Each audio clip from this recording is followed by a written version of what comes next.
to a special edition of the Big Game, which comes to you today direct from Oakwell Stadium here in... Welcome back, and it's time for our First Division action now, and it's hard to ignore Liverpool at the moment. Today they were at home to Tottenham Hotspur, who hadn't won at Anfield in 70 years. So let's go straight over to Anfield now. The pictures from Granada Television and your match commentator, Martin Tyler. Apparently, wasn't it? Cracking game. So, I mean, you know, they're bang on form. Yes, they are. And Tottenham got up there after, what? Well, they've laid the bogey, haven't they? They won there last year, but Spurs have been inconsistent, really, this year, Ian, haven't they? I don't know, they just haven't really got it together like Liverpool, who have really become a force again, haven't they? I think so, yes. Yeah. I think I would say that. But what I would like to see is Kenny keep him playing, because I think that he's still their best player, and certainly one of their best players, and I think his influence on the field is probably more so than behind the scenes. Well, I suppose it's a question of whether the two jobs get on top of him. I mean, if he can play and enjoy it and do the managerial side at the same time, then that's fair enough, but not many players have actually succeeded in doing it, have they, Ian? And I can't think of one that's done it at that level. But it'd be interesting to see how he goes along. It'll be a cracking game, that, anyway, absolutely. Oh, yeah, it'll be a good one, because Spurs will think that they'll fancy their chances a bit now, having done it last year. That's right. Well, there'll be a bumper crowd at Anfield.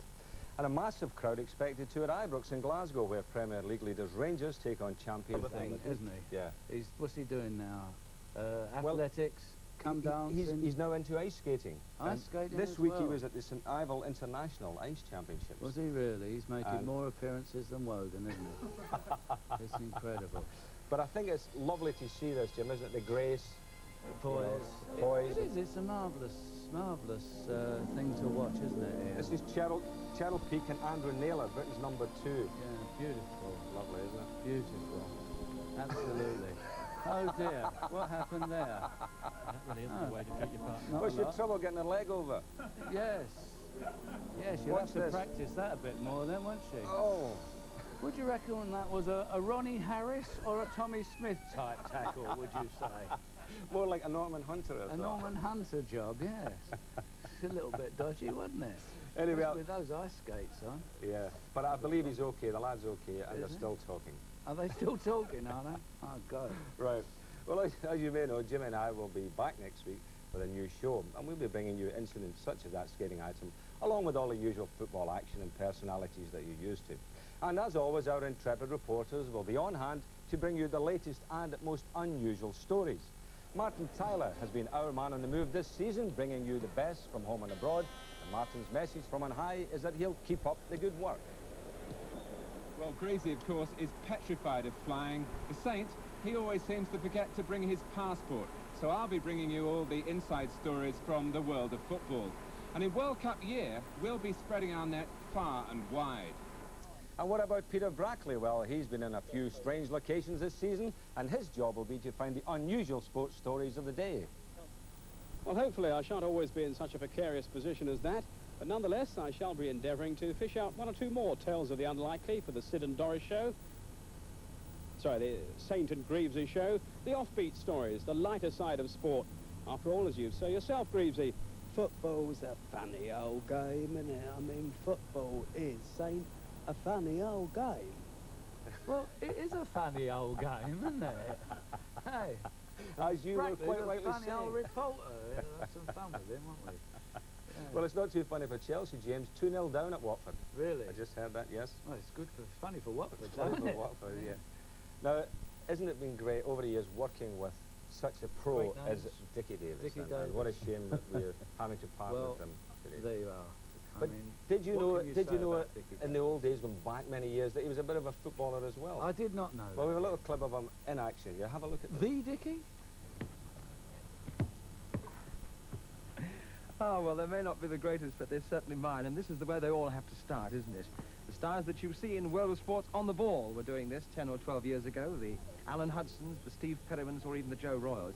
And you know, On the Ball is a soccer magazine that is watched by the professionals. Brian Moore and Jimmy Hill give it that kind of authority. But that is only one feature of World of Sport. There's also racing, our full coverage, watched not only by the racing people, but also by you punters who love the prospect of winning a fortune on the ITV7. But if you're not a racing or a soccer fan, then why don't you join millions of others who watch professional wrestling at around about 4 o'clock? There's something for everyone in World of Sport. It gives you that Saturday afternoon feeling every Saturday afternoon. So join me around 10 to 1, any Saturday. Look forward to seeing you. Yuck. They're awful. Lovely. I think I can say is that the two lads that were playing with me are now 22 and a half years old.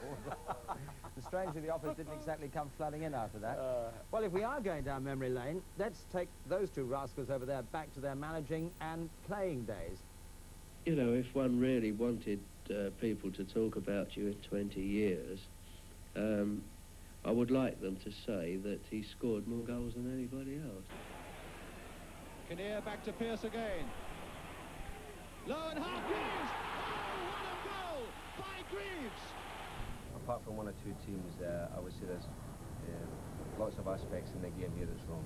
What by that? Well, I think the attitude of the players is wrong. Again, I'm talking in general here, but I think the Scottish players are not prepared to work hard enough. They're not as hard possibly as English players. And until they do, we're always going to be second-class citizens as far as world football is concerned. Oh, nothing's changed. Well, I didn't think we looked too bad there. I thought you looked extremely well. I mean, Now listen, I mean, they're talking about, what about Brian Moore in those days? Look at Mora. Oh, that's beautiful. Is that a syrup he's wearing? Or I wondered where the office cat had got to.